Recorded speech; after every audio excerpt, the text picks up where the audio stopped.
Episode number 1. Ladies and gentlemen, boys and ghouls, children of all ages. Welcome to the show, guys.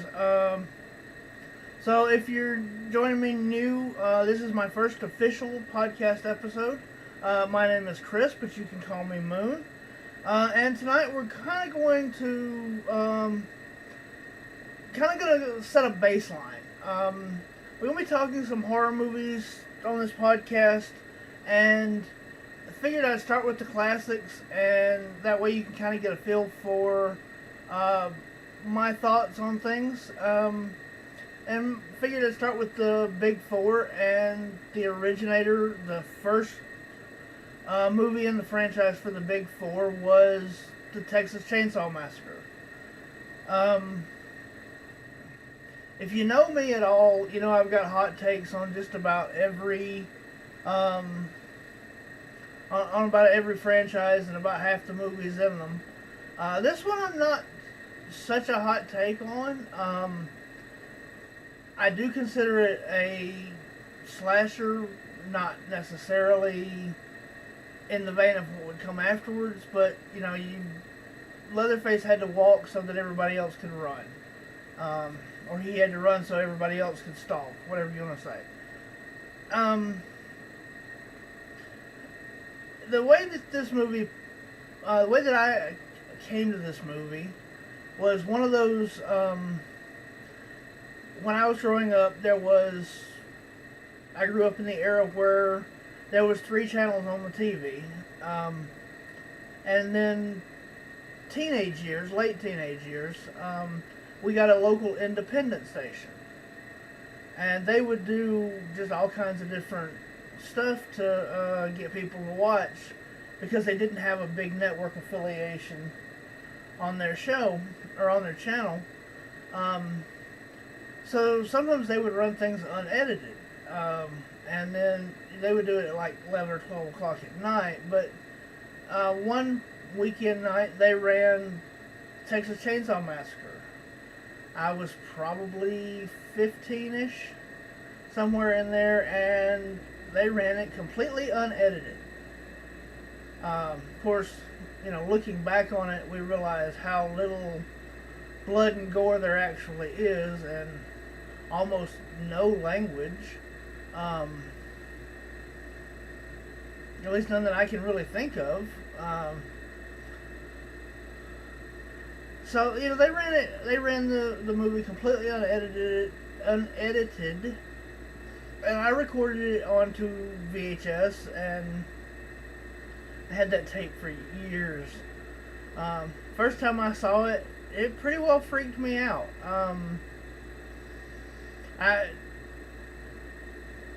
You know, it comes on, it tells you that it's a true story. Well, we're talking, you know, mid-80s. Wasn't no internet where you could just jump on and look and see, so you kind of had to take that with,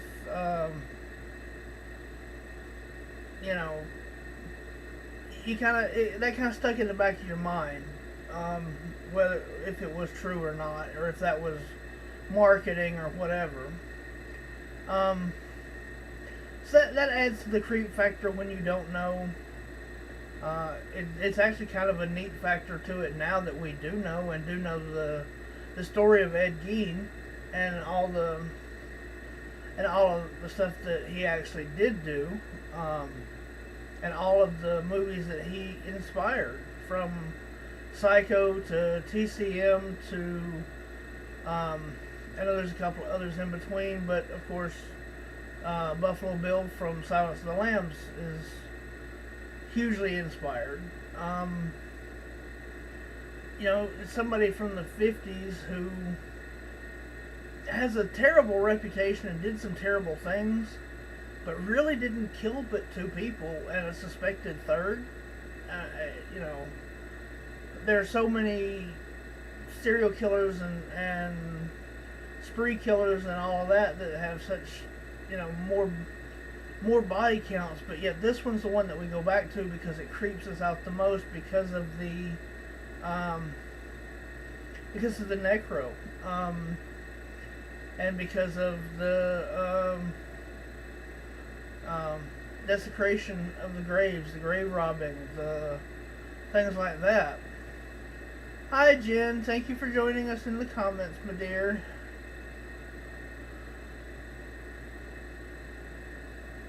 Exactly. That was actually going to be one of my next points. Was the local TV station that ran it unedited didn't really. There really isn't a whole lot to edit out. There's almost zero. The bloodletting scene in the van when he cuts her finger, and then the one kill with the chainsaw on Franklin are really the only blood effects in the movie that are direct. You know, you see a bloody table, you see a bloody hammer, tools and whatnot. But you know, the atmosphere for this movie, you can, from the moment that they come on screen, you see the cemetery scene, graveyard scene, and then you're in that cramped, tight little 70s van, you know, in the Texas heat, and you know, you don't have to be from the South to understand how hot it is in the summertime, because it gets hot everywhere. But then you add that dryness to it, that where there's no moisture in the air whatsoever. It's like being in a convection oven when you're in that van, where you know you've got to pull through those front two windows is all the air you've got coming in. So this movie sets an atmosphere to begin with. It's hot, it's dry, it's dirty, it's sweaty, and that just makes you uncomfortable. And then you cram 5 people, and one of them in a wheelchair, in an old 70s wheelchair, no less, in the back of a cargo van. That's uncomfortable, and it's uncomfortable on a real level. It's not the monster that's making you uncomfortable at that point. It's just real life. You know, nowadays we're getting away from that because every car has air conditioning. You know, every car has climate controls and, you know, heated and cooled seats. It might not affect a younger person today in the way that it would somebody my age, or, you know, 5, 10, even 20 years younger. We can smell that van. Anybody my age, you see those people packed into it, you can smell that van. And it might not even be BO, it's just, you know, it's just humans, you know, packed in tightly together. So you got that to start with, and then they go and find out that their relatives' graves were not disturbed, but they go on down the road, and then they get to this gas station. And here's where you get kind of a big element of this movie. Sometimes it's played up depending on your personal thoughts on things, but the culture clash between the college kids and the more rural lifestyle. The city kids, the rural area, you can definitely tell that the filmmakers were much more leaning towards that urban lifestyle than the rural lifestyle. The characters that they portray, the way that the townsfolk are portrayed, it's kind of negative, but it's not horrible.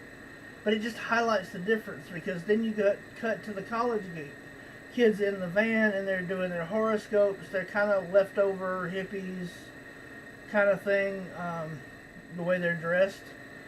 And all of that tells you that, you know, they're kind of holdovers from the late 60s. So you've got that culture clash between ideals. You've got that culture clash between city versus rural. You've got all of that layered on top of each other, and then you've got that heat. So you're building and building and building this legitimate uncomfortability to this movie. That's one of those things that people talk about a lot with this one, is that they feel it almost feels like a documentary. And it does. There's no real musical score to it. They use a lot of sound effects in the background. The slaughterhouse sounds that are throughout it, the machinery sounds, that pulsing sound, when they're driving, when they first get to their grandparents' house, there's this slight pulsing machinery sound, very low in the mix, that is both kind of comforting, and in the same way it's also kind of it's like an engine. It's driving the forward with the atmosphere. You get to the gas station, and a lot of people who don't know what was going on in the early 70s want to put the fact that the gas station didn't have gas on the gas crisis, on all of that. But if you actually look at your dates, that didn't happen yet. This is August, July, and then that didn't happen until October and November, and then the big crash, of course, in January. So it wasn't the fact that they couldn't get gas. It was the fact that the truck driver wasn't in a hurry to get there. He was, they just didn't have any in stock. It wasn't that it wasn't coming in. It was that it wasn't there yet. Which, the filmmaker being somebody who is from the city, that was probably a crack on the rural lifestyle and the laid back, and not taking time schedules and all of that seriously. One of our commenters, Jen, says she has always felt that the Blair Witch took a lot of influence from the TCM. I can see that completely. For nothing else, there's a lot of screaming going on. But yeah, very much. It's very much a built-up atmosphere. Very much a fish out of water to a degree. So I can see that.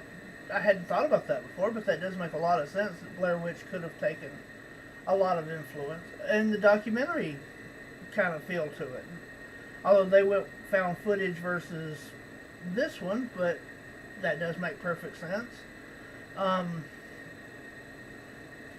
So you've got all these sounds and stuff in the background, pushing it forward, propelling you towards something, driving it forward with a meandering story on screen. So you've got that, again, another conflict. You've got something that feels like it's pushing you, and yet at the same time, the people on the screen don't seem to be in any hurry. So they go to their grandparents' house. I can't remember if it specifically just says grandfather, or if their father owns it, but it was their grandparents together or whatever. Doesn't really matter. And of course, the first thing they do when the Scooby Gang gets there is they split up. Oh wait, I did actually. I forgot about the hitchhiker. The sequence with the hitchhiker. Ed Neal. You can't really leave that one out because that's kind of where all the foreshadowing is. That general cautionary tale of never pick up somebody on the side of the road. You could pick up a murderer, you could pick up a weirdo. Well, they do. But again, the whole thing between that early 70s changeover era between the dippy hippies and what would become the 70s and their um, realistic ideals and view of the world.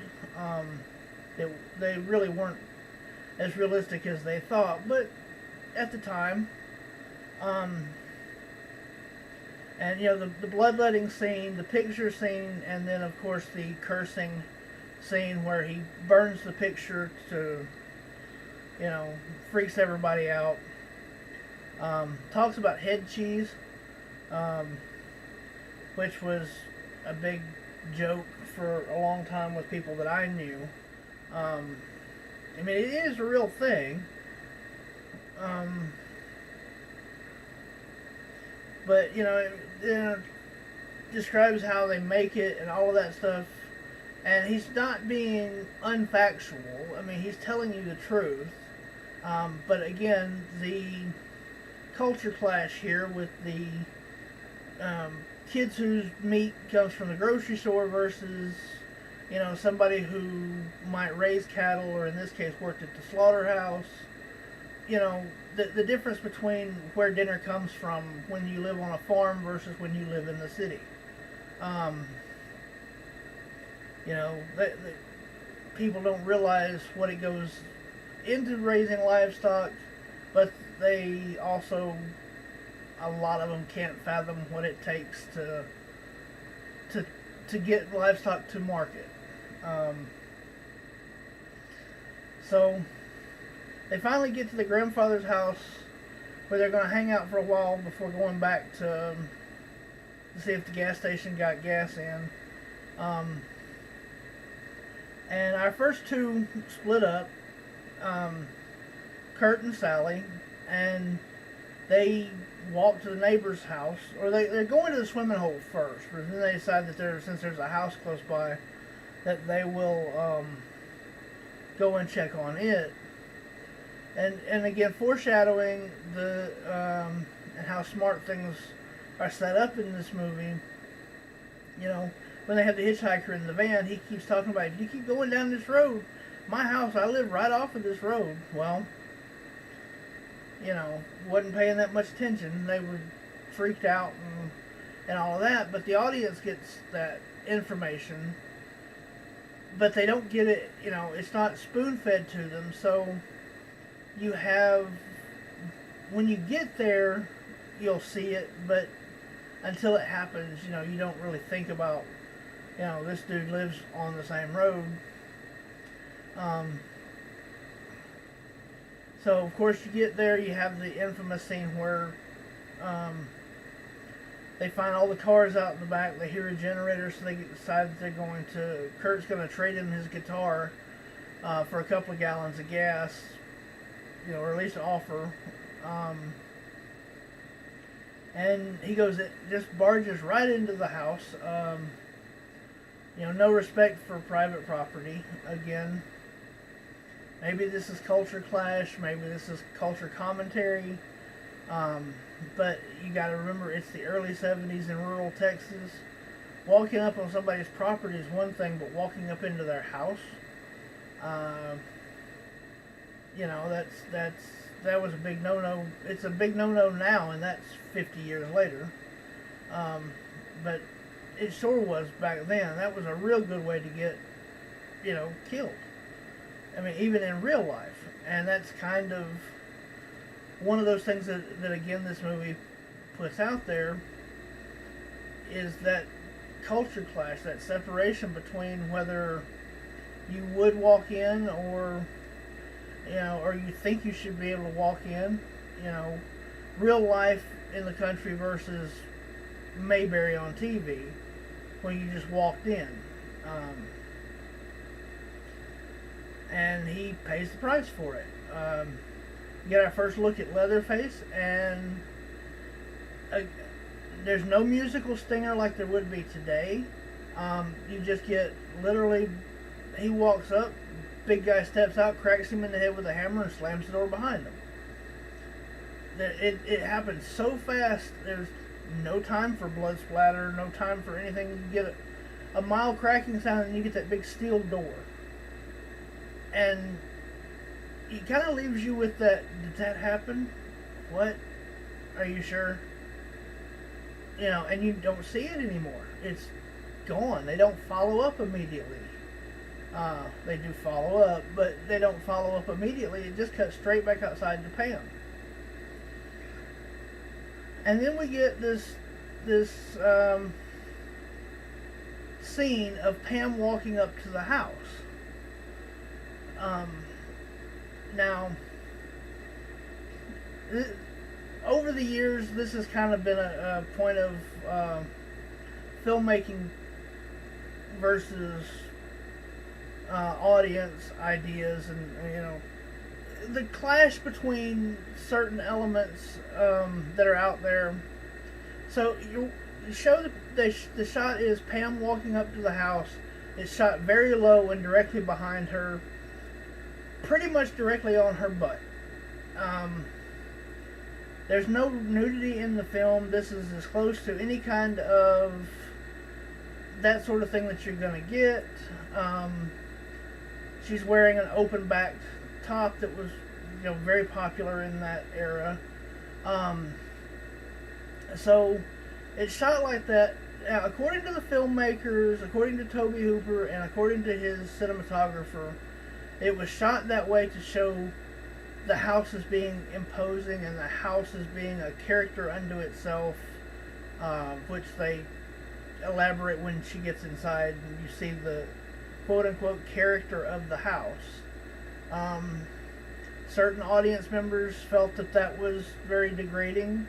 Certain audience members felt that that was a really great view. All of that stuff aside, one thing it does is, because of technology now, we can see what that house actually looked like. It is a very smart filmmaking technique on it, because that house is tiny, but every shot of it is shot low and at an up angle or sidelong, with minimal things in perspective on it. It looks big. It looks mean and imposing, like they intended it to. If that's your take on it, I don't complain about the shot for what the shot is. I appreciate the shot for the effect that it gives you on the house.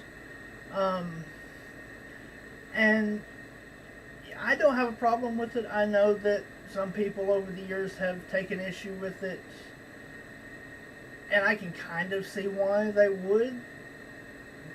But if you listen to what the filmmakers actually tell you and have said throughout the last 50 years of it, that wasn't the intent, and it just worked out that way. So Pam goes into the house, sees the big metal door, and then she falls down into a room that's full of bones, with a chicken in a bird cage, and furniture made out of bones, and all of this stuff that was very much based on the kind of things that Ed Gein had in the farmhouse, in his farmhouse. Very much based on the things that he did. Supposedly, and I've seen this movie 100 times and haven't seen it, but supposedly there is a set of dice on the floor that they're actually cheap dice from the local drugstore, but they took them and took a lighter to them, and so that they would yellow the white plastic and make it look like bones, because there was because that was one of the things that Ed Gein had in his house, was a set that was carved from bone, and he had also given a set of dice to a friend that were carved from human bone.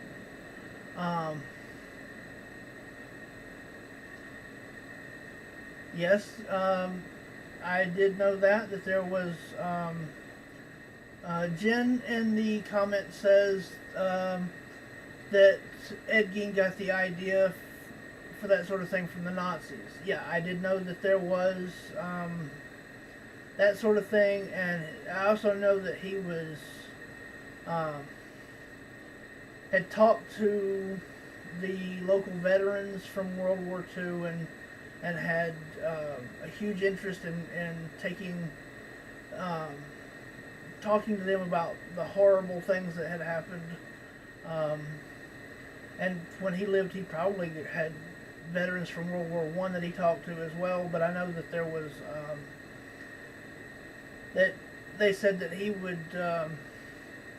when he would find out somebody had served in the military, that he would pretty much not. It wouldn't be. It would be much less conversation and almost like an interview.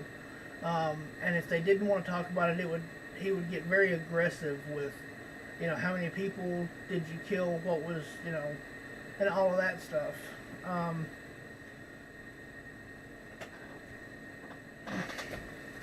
So, the bone thing, the dice thing, I always thought was an interesting thing. I've never seen them. Supposedly they're in the shot where if you really look, you can see them. But maybe if it was on a projected onto an actual movie screen versus the 50-inch TV at home, even in like 4K, I've never seen it. So,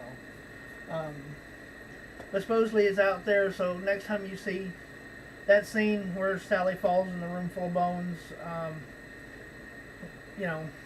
look for it, see if you can find them. But Ed Gein had given a set of really polished, quote-unquote, ivory dice to the innkeeper, or the bartender, that he actually ended up trying to date.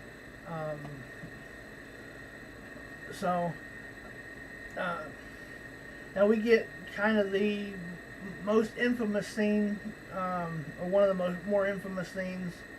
One of the ones that non-horror people often talk about is the meat hook scene. Saw an interview with the lady that played Sally, and she was talking about the way that they did that scene. Part of it was really painful for her, because they took a couple of pairs of nylons, of pantyhose, and braided the legs together on it and wrapped those around her because they didn't have money for a suspension harness or anything. So that was wrapped around her legs underneath those short shorts. And when that was what they hung her on the hook with, and of course it jerked her whole body when they hung it. It gave a great effect. It looks great on camera, and you can actually see where it pumps her legs up when it actually hits bottom, so to speak, on the hook.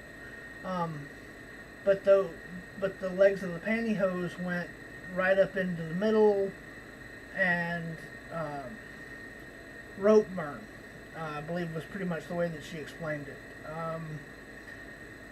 So he hangs her on the hook, and then you see him start the chainsaw, and you see him working the chainsaw on it, and her screaming and screaming, and you're seeing this from every angle other than you never saw the hook go into her back,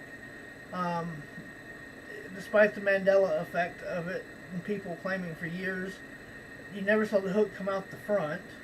You never see him actually cutting the body with the chainsaw. You just see that there's the body on the table, and then he's doing that he's cutting something up on the table with the saw. Again, your mind creates these things.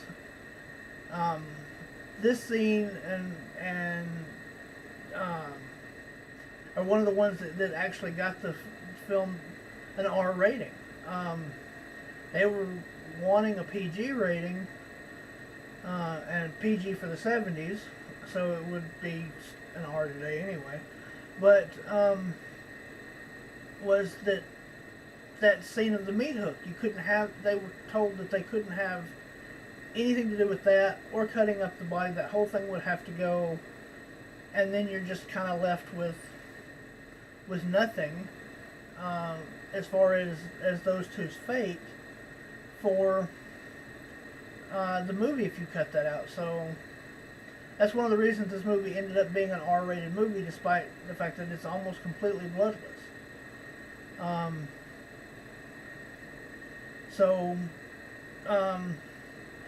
here is my semi-hot take on this movie. It's not really, but it kind of is. I don't hate Franklin. There it is. I said it. I don't like Franklin. He gets on my nerves, but I don't hate him. He's paraplegic. He's stuck in this heat, drug along as a fifth wheel, and literally in this case, you've got two couples, his sister and her boyfriend, and her best friend and her boyfriend, and then here you come with, you know, a wheelchair, in the 70s with a van that's obviously not, you know, handicap capable, or handicap appropriated, whatever you want to call it.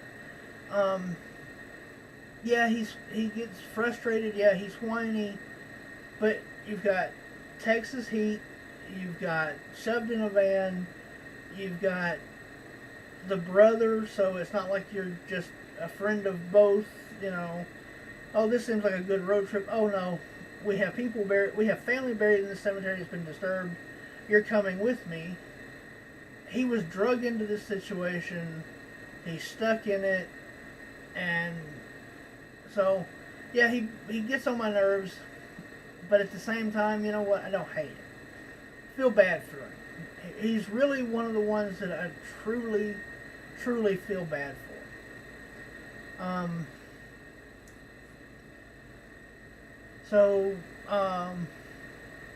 Sally's boyfriend, Jerry, goes to investigate why they haven't come back. Pretty much gets the same fate. He gets a knock upside the head. It leaves this one a little open. You never really know if he's, you know, because they set up in the beginning that sometimes you hit him the first time, it doesn't kill him. Well, so now you've got this one, it cracks him one time, and then it cuts back to Sally and Franklin. And they go out into the woods to go and find their friends and find the keys to the van, because they took the keys with them, of course. It's a horror movie, you have to. And you get the scene, the one really bloody scene, the one that there actually is a bit of gore, is the lights come on and Leatherface is standing there and he chainsaws Franklin. So Sally goes running through the woods, through the mesquite trees and all of that. Fun fact, because of the height difference and because of the shoes, platforms. Who thought that was a great idea to run in? All the sequences where Gunnar Hansen as Leatherface stops and cuts the trees and swings the chainsaw menacingly in this foot chase are because he's a foot and a half taller than she is, and she's wearing platforms, so she can't really run all that fast, because he would just catch up with her about every fourth step. So you have that. She goes to the house trying to get help, and of course it turns out to be the same house that everybody else is going to. She runs inside. She goes upstairs and finds what looks like dead grandpa. And she comes back down, and Leatherface is standing there in the doorway. She goes back up the stairs in the classic Final Girl fashion, which is probably why every other Final Girl that has a staircase in their house runs up it. But unlike a lot of them, where they just hide in the corner or whatever, she's so hell-bent on her own survival that she jumps out of a second-story window, just cannonball through the glass, and keeps on going. So she runs down the street. Okay, Jen says she has a very hot take, but she has a lot of compassion for Franklin. The character is not very likable, but there are moments. There are some very sweet moments with him, and you can tell that both him and Sally get frustrated with each other, but there seems to be moments where they genuinely care about each other. That's very well written and very well put out there. It's subtle. They're in a stressful situation, so probably in a normal situation they would probably be good buddies, you know. Yeah. So she goes through the second story window and heads down the road, and we get back to the gas station. And we get the cook, the old man, whatever you want to call him. I can't remember they actually name him in the second one, but I can't never remember what it is. Jim Sedow's the actor who plays him. Here's another semi-hot take on this one. I don't think he's a very good actor.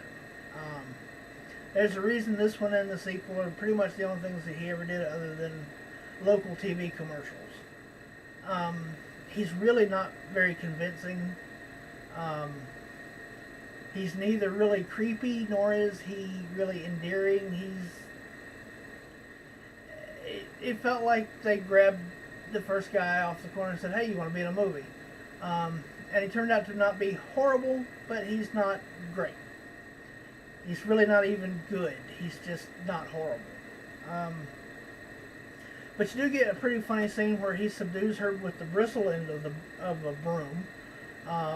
He goes to beating her over the head with it, and it's the bristle end. It's not even the handle. Puts a bag over her head like she was game, and takes her out and puts her in the truck. There's one rope tied around the outside of the bag. So in real life, yes, she could have gotten out of this. This is those moments that Tobe Hooper intended for there to be dark comedy in it, and some of it lands. The broom lands for me, and the comment that the cook makes about the cost of living and electricity and running a small business. Those are funny. Those were funny to me back then. Even before I knew it was supposed to be a dark comedy and looking for that sort of stuff. Those are great. The one rope around the outside of the bag, not so much. That just makes both of them look dumber than what they've been. It takes away from the characters they've developed for both of them up to that point. Like I said, he makes a comment about the cost of living and the cost of running a small business, which the economy in the early 70s was not unlike what it is now. And it was a daily grind for people to run a small business, and you had to watch, and you had to pinch every penny you could pinch. He takes her back home, or he's taking her back home, and he runs into the hitchhiker, who he stops and whips with a belt because he's the one who's caused all of this,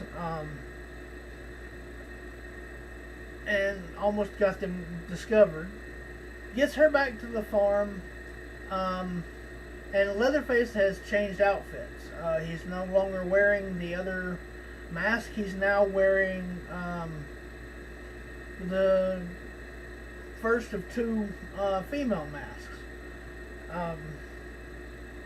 This one is the one that for cleaning the house and getting things ready for dinner and all of that. And then he puts on the quote-unquote pretty woman mask with the makeup and all of that on it when he goes to sit down for dinner, which is supposed to be a different woman's face. I can't tell the difference in the masks, but there were masks that were different.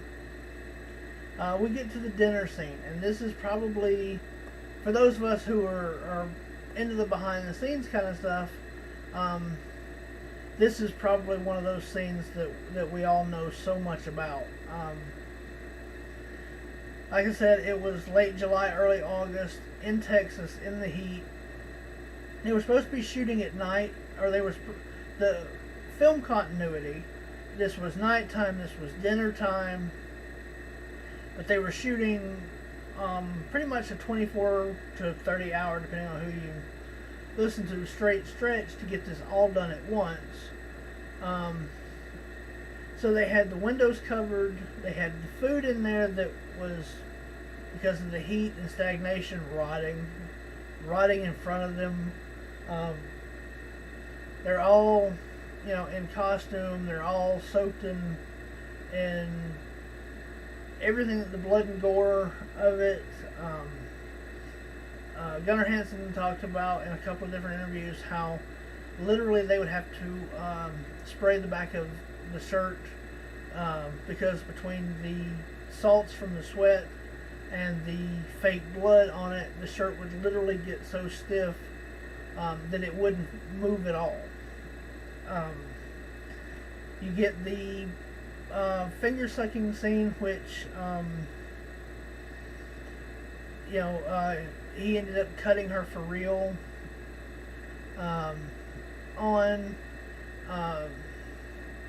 she's tied again to the chair made of human parts. Her armchair actually has human arms. You get some of those a lot of the more academic people will talk about some of the shots in it being reminiscent of some of the more legendary filmmakers. The eyeball zoom, the Dutch angles, the strange semi-zooms, the same kind of focal pull that they did, very similar to what they did a couple of years later, and on, of course, a much bigger budget on Jaws, where you've got they pull the focus and the zoom at the same time so that it looks like it kind of goes in and everything around her blurs. You have that, and then of course she finally breaks free and escapes, and she gets out, and then we get to the scene with the truck driver, who runs over Edo, the hitchhiker, just plows him under, and Leatherface attacks the truck, and Trips manages to chainsaw his own leg. Story about that one is they put a metal plate and then they put pieces of meat over the top of it so that when the chainsaw hit, it would a real blade on or chain on. Anyway, they actually took the bits off of the chain, but it was the chain itself. Hits his pant leg, the leg, it would cut through the pants and it would sling the meat, but it wouldn't go through and hit him. What they didn't think about was the fact that chainsaw, revving it up as he comes out and all that chain running, and then it going through that and hitting that metal plate, that chain was going to be hot, and the second that it hit that metal plate and ground against it, he actually blistered up his leg pretty bad, from what they've said.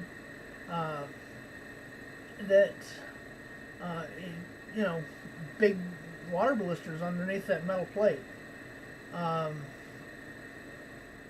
Didn't actually, of course, do any major damage or anything like that, but still, everybody suffered on this one. You have to suffer for your art, right? Well, they suffered on this one. Eventually, he attacks the big rig. They get into a passing pickup. They go straight to the authorities, or you would assume. And you get the famous Leatherface dancing in frustration or celebration, depending on your point of view. I've heard people argue either one. Yay, they got away, or oh, they got away. I'll leave that one subjective. I think it's frustration. I think it's because he's nonverbal for the most part. Obviously, deep on the mentally challenged scale. So I think it's frustration. I feel really bad for Leatherface on this one in a lot of ways. He is obviously very mentally challenged, and raised by people who were themselves mentally challenged, but higher functioning than what he is.